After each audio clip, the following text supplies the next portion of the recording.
Hello, how are you doing? We are nearing the end of Booker Prize season 2021. I've been following the prize quite closely and talking about all of the books quite a lot. So I thought a fun thing to do today would be to make a different sort of predictions video and get a bit arts and craftsy about it, as you can see by the chart behind me, where I'll go through each of the shortlisted books and assign scores to them based on these different categories, and then add up and see what I'm going to predict as the winner. I just thought this is a fun and a different way to do it, and I made this chart with my own two hands, which you can see because I have marks on my fingers, and as you probably notice, I'm filming in a slightly different location than what I normally do. I used to film here in my living room quite a lot, but I stopped doing it partly because of issues to do with light and sound. So sorry if I'm a bit echoey, but also because this living room has been being used as an office by my partner since lockdown, and so I haven't been able to film in here because he's been working in here, and but he's back at the office today, so I'm able to film in here today, and I thought this would be a better place to stick up my chart and do this sort of video. I'd love to know if you want to give scores for each of these books based on these categories as well, and let me know about them in the comments below, or just do all of your scores and then give me your total of what is your winner. I'd love to hear about that and discuss the books and discuss all the books with you. And of course, like I said, I've discussed all these books quite a lot before. And so if you want to know my full thoughts about all these books, I'll put links below to my full reviews of each of these novels. There's a lot to say about them. And, you know, I think it's really impressive and shows the quality of the books that I still feel like there's a lot to say about them, even though I've already been talking about them quite a lot.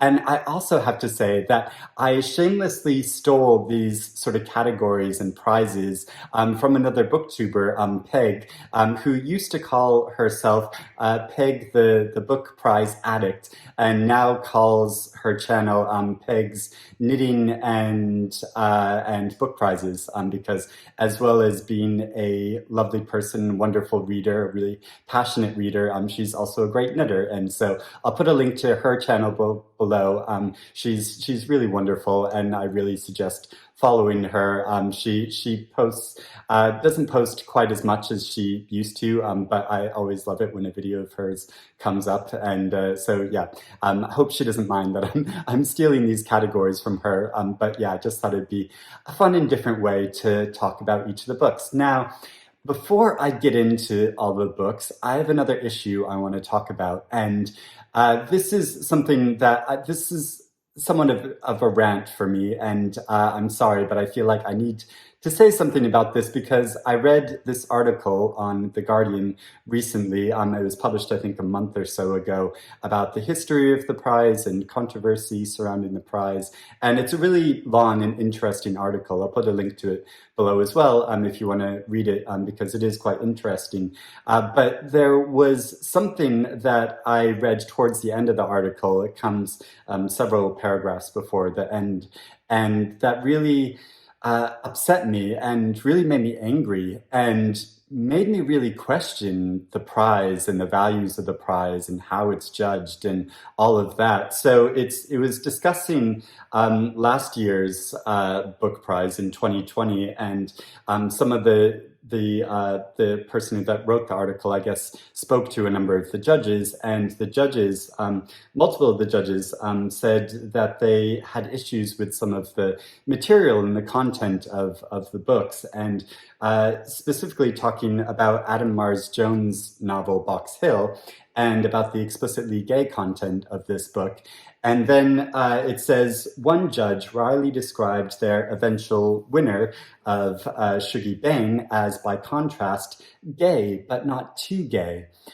And I thought, what? What does that even mean? And why is that being a value assigned to when you're picking the best book of the year or not? Why is that? And why is that even allowed as part of the judging process to be discussing that, and to have the personal values of the judges being placed on how you're judging a book like this. I think, I mean, of course, everyone has their own personal values and what they deem to be acceptable.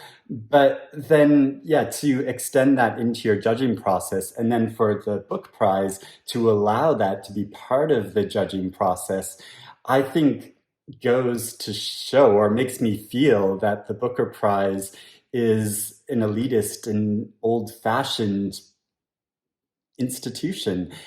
And so, yeah, it really makes me like question the prize and the values of it. And yeah, and so I just think that is a consideration worth thinking about because, me as a reader, personally, as a reader who also happens to be gay, my entire reading life, I have read fictional narratives about straight characters and straight situations and straight sex. And I have found that enjoyable and also been able to relate to it because I'm able to empathize with these characters and these other situations because we are, after all human beings, and we can connect with each other on this way, even though we might have some personal differences. And so to say that a book is acceptable because it's gay but not too gay, it sort of feels like it's placing this value on it, like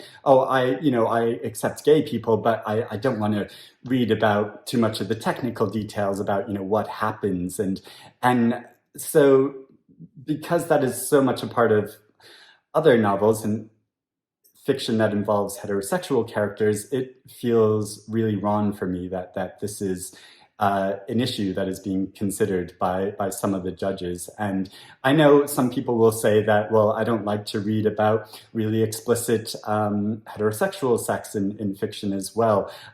Some straight readers might say that.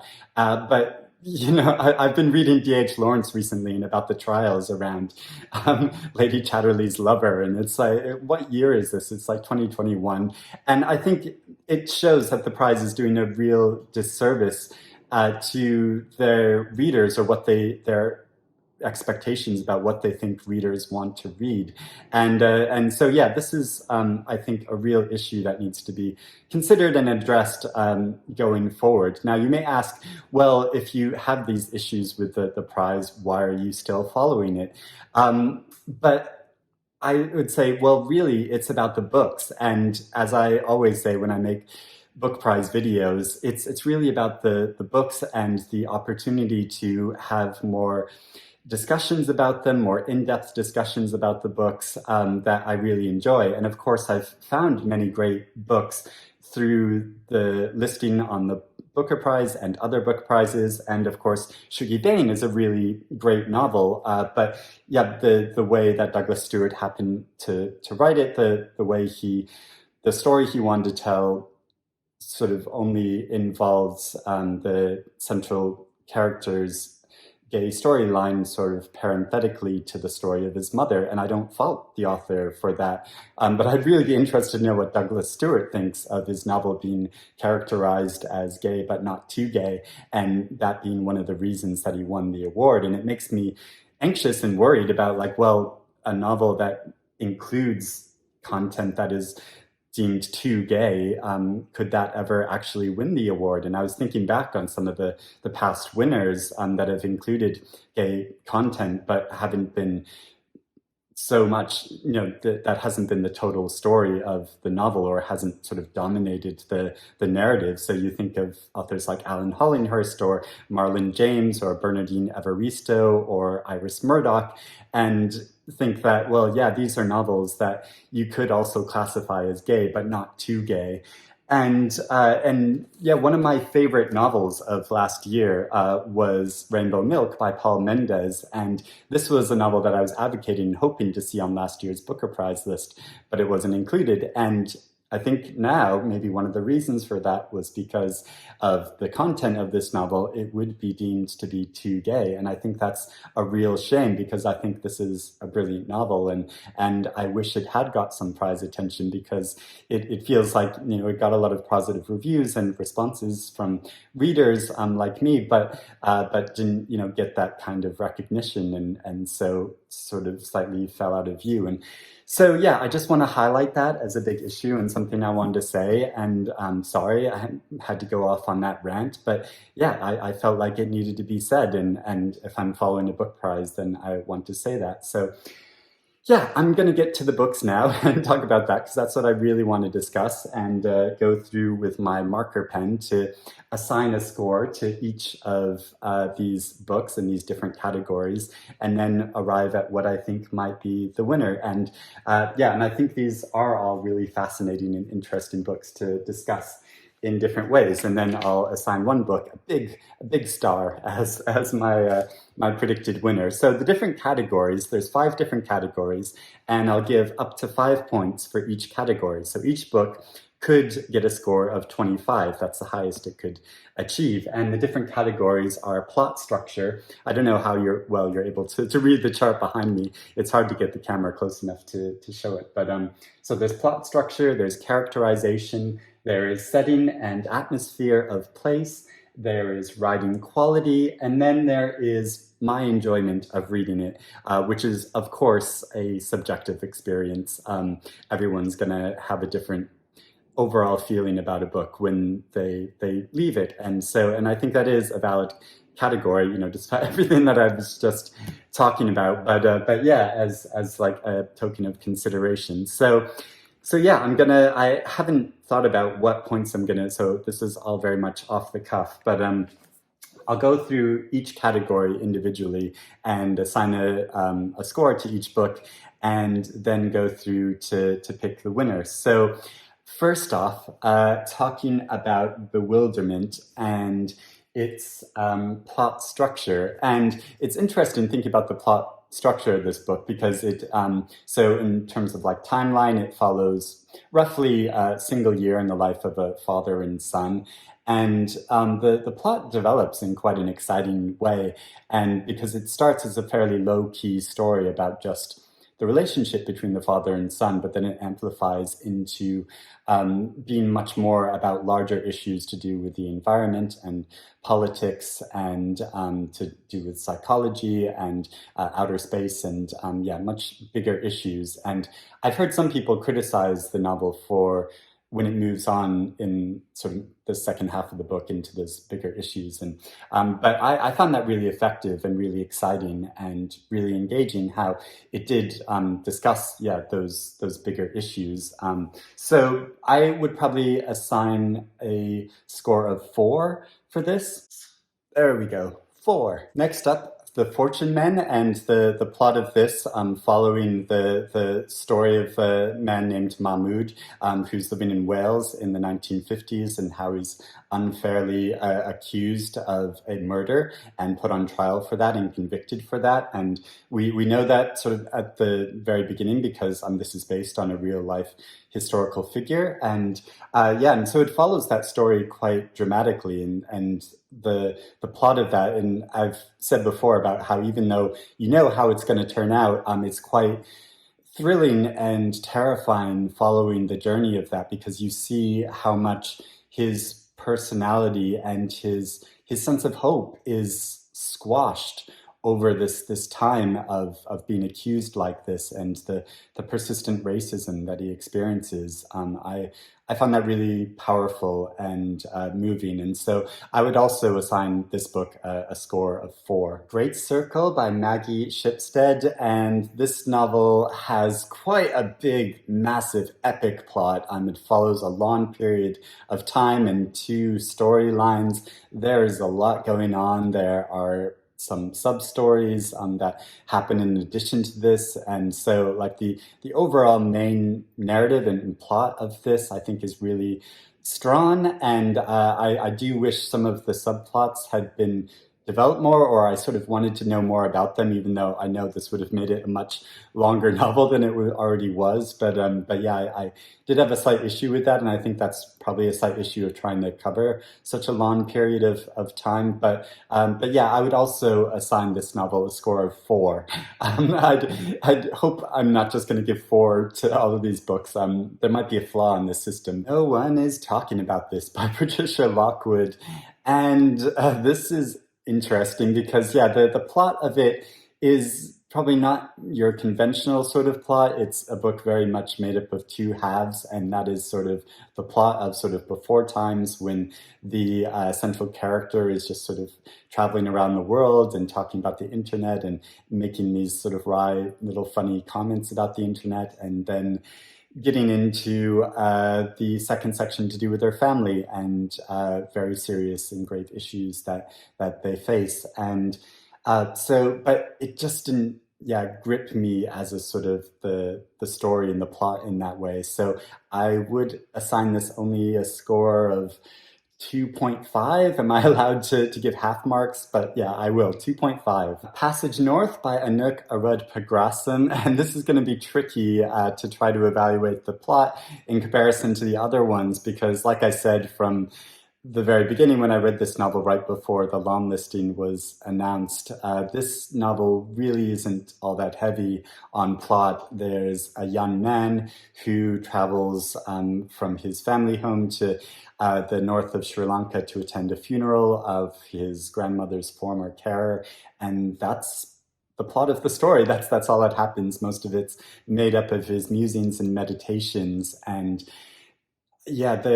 and I know there is so many ideas in this, and it has so much to say, but the plot isn't the strongest thing about it, so I have to only assign it a value of 2. And finally, The Promise by Damon Galgut. So there's an overall plot of a promise of a structure, a building that is promised to a servant of a white family in South Africa. But then there are also many plots to do with each of the family members following their stories over the years and over many years, and takes an unconventional route of following the funerals of a number of these family members, rather than celebrations like marriage or births, or so following the demise of this family. And I think that is quite clever, and I was really engaged by a lot of each of the individual stories. I know not everyone feels that way about this novel, but and then the overall message of the plot of this story, I think, is really powerful. And so, I'd also assign this a 4. The next category is characterization, and looking at Bewilderment, the characters in this are brilliant and so strong. I felt so connected to them, as I talked about in an interview with Richard Powers that I did recently. I felt so strongly connected and felt like they were really real, both the father and the son, but also the figure of the wife who died before this story begins, and how she's such a presence in the story, I think is so powerful and really masterful how he wrote that and made her come to life in this way, even though she's not actually alive within the story itself. And so I would give this a 5. First big score. The Fortune Men, I felt quite like similarly the way she presents the character of Mahmoud and builds his story and makes you really feel intensely his inner life, the way prejudice affects him, the way it affects him bodily, the way it shrinks his stomach and makes him hunch down and retreat from the community around him, but also the way she creates the other characters within the community and their sort of sub-stories going on, which could be sort of distracting, but the way I think she gives you just enough about those characters' lives and their stories that you can really feel them and feel all the different points of view of people within this community, as well as the government and the figures that are prosecuting Mahmoud. And so following his story, I think it's incredible how she does this. So I would also score this a 5. With Great Circle, the figure of Marion Graves, who's really at the center of this book, the way the author builds her character, she's such a dynamic and fascinating individual. I loved following how she grew and changed over the course of the story, even though part of her story is told retrospectively from a future point, from an actress who's playing her character in a film. I thought was incredible and really strong. But then I thought the figure of the actress was also portrayed in quite a strong way, like not as interestingly as the aviator, but Yeah, and there are some sub characters that are also really fascinating, but I did sort of want more of their stories. So I would assign this novel a score of 4. But no one is talking about this. I mean, it's really all about the narrator and how she is so locked inside this internet world of the portal that she sort of resides within, mentally resides within, and following her story. And it is really unique and interesting how she portrays that. You don't get so much about the other characters. You get some family members and some people that she sort of encounters amidst her journeys through the physical worlds, talking about the internet. But yeah, the way it shows her character has been so formulated by this internet language that it's really changed her consciousness. And I think that is really fascinating how Patricia Lockwood does this. So I would rate this 3. With The Passage North, the central character of Krishan, his character is so vividly formed and really powerfully shown on the page. I found some of his family members really fascinating too, and I did want more from their characters. I did feel like I could really vividly see them, and they felt very real to me. But I just wanted more to their story, and felt like I didn't get that. So it's slightly tricky with this because I feel like the characters are really strong, but I didn't get quite as much of them, and I think it focuses so much on Krishan that to the detriment of the other characters. So I would give this a 3.5. With The Promise, it's really interesting because you get a very vivid, detailed picture of the Swart family following their story, and you get to know each of these individual characters over the course of the novel, except for the youngest daughter of the family, Amor, who increasingly retreats from the narrative when she learns about the intolerance, the insurmountable intolerance of her family. And I think that's really fascinating how that's done, because I wanted more of Amor's story, but I understood the reasons why we couldn't get it, and it was really effective how it did that. And the same goes for the case of Salome, the character that was promised the structure on this family farm and isn't given to it, it's not given to her over many years, and how we don't get her story or the story of her son, but that is withheld for a very specific reason, because of the message of this novel. And I think that is really effective and strong how it does that.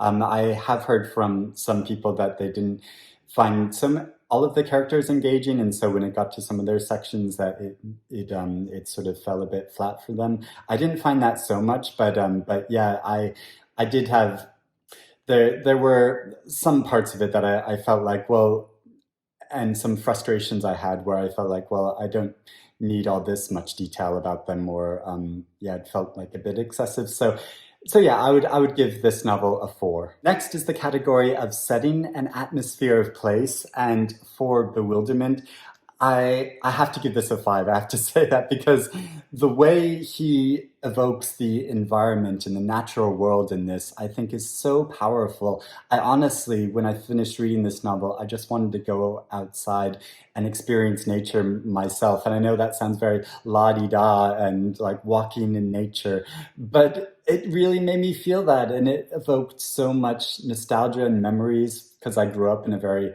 rural environment, and it made me want to go back to that and reconnect with that. And so because it created that sense of atmosphere and place so strongly, yes, definitely a 5. The Fortune Men, I felt like the way the author evokes this community and this the sense of atmosphere in this community in Wales in the 1950s so powerfully. It was very vividly done. And I really appreciated as well the sections where it goes back to Mahmud's place of birth and shows his development and where he came from and the countries he lived in. And but I felt like I could only partly see those. I felt like that was in some ways almost like a different story. And so I just couldn't see that place as vividly as I could the community of Wales, that, as she wrote about it. And so Yeah, I would assign this a score of 4. With Great Circle, again, it's interesting because you get so many places around the world vividly created over the years of the story of this novel, and all of them are created really vividly and strongly. I felt like I could really understand those locations and really see them for myself and feel the atmosphere of the communities living there at that time. And so thought this was so strong. So I'd also score this 5. It's really tricky to talk about this category with no one is talking about this because the setting is mostly in the character's mind and on the internet. And so how do you really rate that? But I think she does do that really strongly and creates this sense of mental space of like an environment of digital environment that this character inhabits, and you get some sense of setting in, I think, is it the Midwest in America when she goes to stay with her family, but yeah, actual physical place, you don't get a lot of that. So but in terms of the atmosphere of creating this like all-consuming atmosphere of the internet, I think that is really interestingly done. So I would still score this a rating of 3. The Passage North, I think the setting is really vividly described, and you feel the atmosphere of the community he lives in, but also the urban environment versus some of the other locations that he travels through as he's traveling on this train and then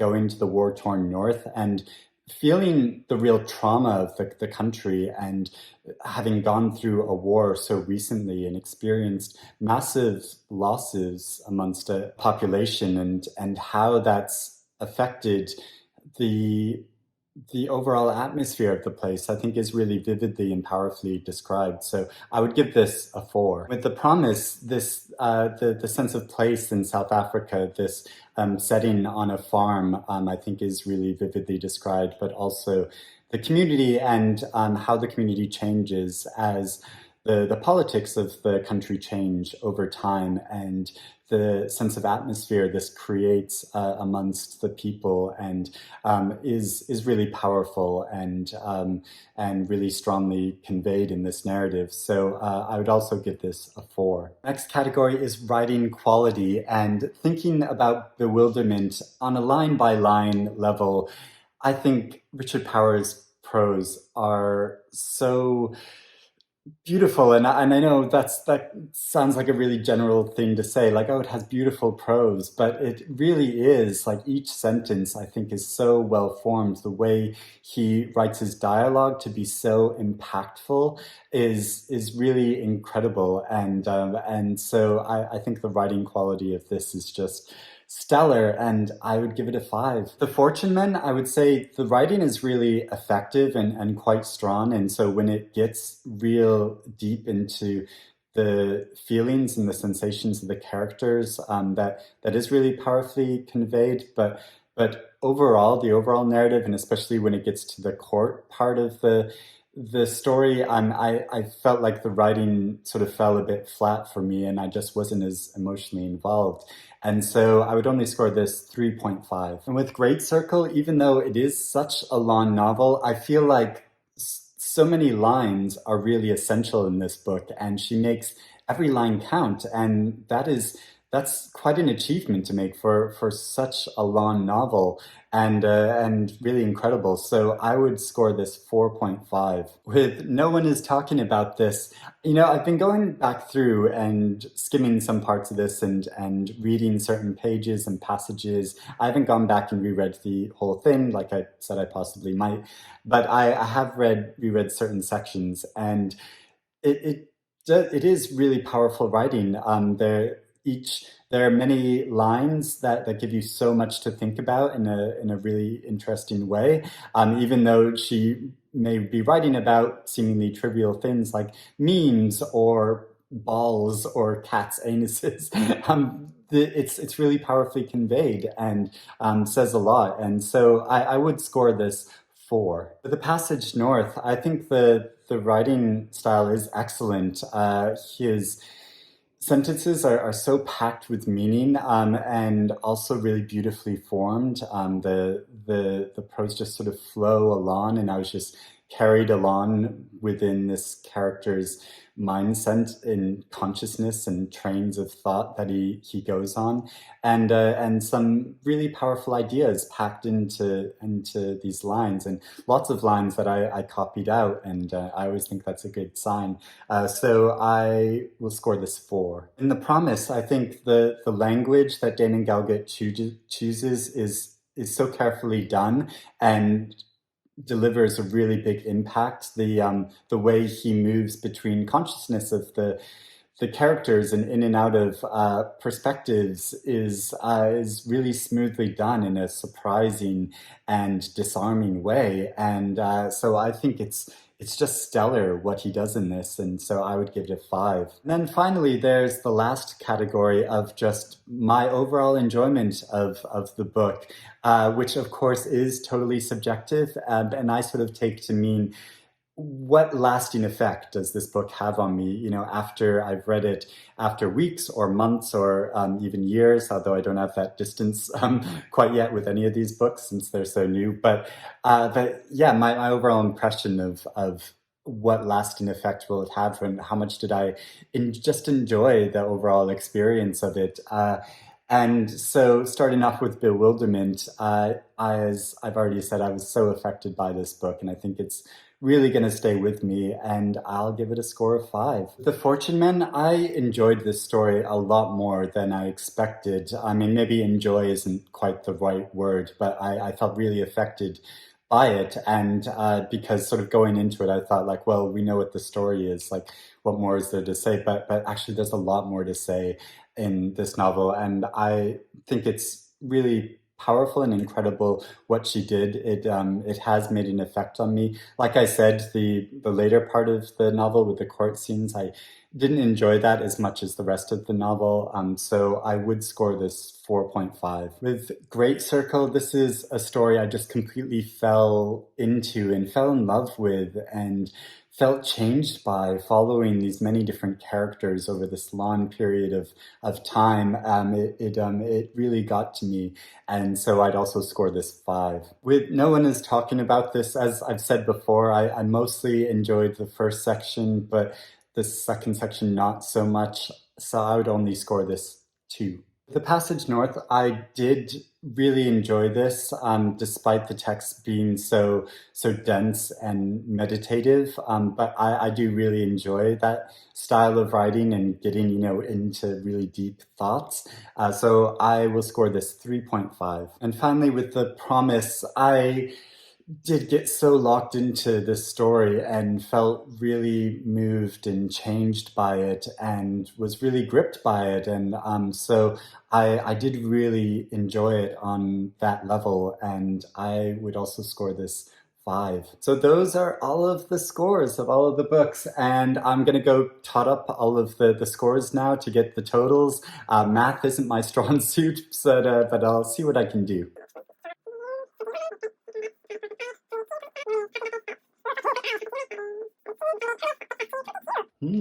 So it's, I guess, not all that surprising that my winner is Bewilderment. And yeah, I think this probably will win this year's Booker Prize. Gets my big star. There you go. And but I'm not sort of prejudiced talking about this book just because I just recently interviewed the author. In fact, I only interviewed him recently because I felt so powerfully about this book, and so actively asked if I could do that. And I know I could do that with a lot of the authors on this list and probably get a chance to speak to them. But Richard Powers is the author I really wanted to talk to. And it's been sort of a revelation for me, like over lockdown, because ever since I moved to London, like 20 years ago, I've loved going to readings and author events, and I still love doing that. But it's been a sort of a revelation the past year and a half that now that I have a YouTube channel, actually I could approach publishers, and if I'm really keen to speak to a certain author, or I could approach the author themselves and ask, like, would you like to be interviewed on my YouTube channel? And if they say no, that's totally fine. But yeah, luckily Richard Powers said yes, and it was so wonderful speaking with him. But that is not why I think his novel will win the prize. I think his novel will win the prize because it is such a powerful, and yes, I'll use that weighty word, important book. It speaks so much about issues that we are facing today, both like globally, but also locally, to do with our families and how we handle our relationships with our children. And yeah, it speaks so much about that, but also about the future. And it is just such a gorgeous, stunning novel and a story that I just loved. And so, yeah, I think it will win the prize. I hope it does win. I mean, yeah, strong contenders as well. I think also are Great Circle and Fortune Men, and The Promise, probably has a very good chance as well. I mean, who can ever really say with the Booker Prize, especially with the issues I talked about, and who knows what values and set of values they're using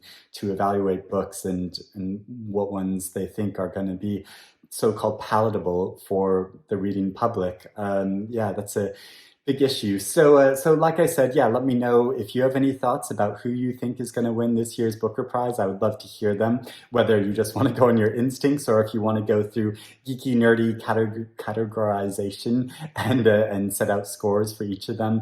If you want to just do that yourself and put in the comments, or if you want to make a video yourself doing this sort of scorecard, based off from Peg's categories, please do so. That would be really fun and wonderful to see, because yeah, the more debate, the better. But also, if you have opinions about the issues that I talked about at the beginning of this video in my little rant, I would love to hear your response to that too. But yeah, it'll be really exciting and interesting to see who wins the Booker Prize. We're going to find out very soon, and yeah, we'll see what happens.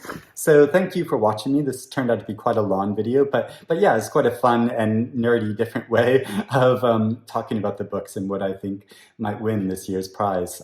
So I will speak to you again soon. Bye-bye.